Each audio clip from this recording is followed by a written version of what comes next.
En février dernier, je me suis fait quitter par mon ex et ça a été quelque chose d'extrêmement difficile à vivre pour moi, parce que, il y avait vraiment,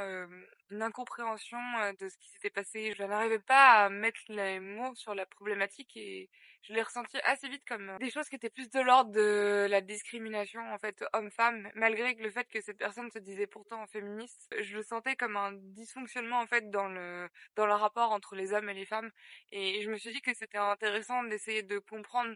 pourquoi j'avais ce ressenti en fait vis-à-vis de la relation après coup et en fait écrire cette BD m'a fait lire du coup des ouvrages comme Bell Hooks à propos d'amour ou Réinventer l'amour de Mona Chollet et d'autres ouvrages et par ce découlement-là j'ai compris que beaucoup de choses que j'avais vécues dans d'autres relations aussi avant étaient en fait des problèmes de déconstruction sociétale où en fait on est dans une société où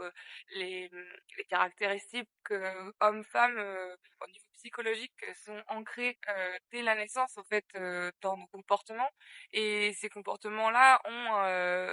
ont forcément un impact dans notre façon de vivre les relations amoureuses et bien qu'on puisse penser que l'amour est un sujet qui peut paraître la romance un peu superficielle et féminine est en fait un vrai sujet sociétal. Ma BD du coup part de cette problématique-là. Elle m'a permis en fait de vraiment passer à autre chose par rapport à cette personne et de comprendre aussi pourquoi, mes autres relations n'avaient pas forcément fonctionné. Elle m'a vraiment donné une niaque aussi d'essayer de trouver des outils pour que d'autres personnes qui se retrouvent dans ma problématique, des hommes qui ont envie d'avoir un vrai changement et d'être plus heureux aussi en couple,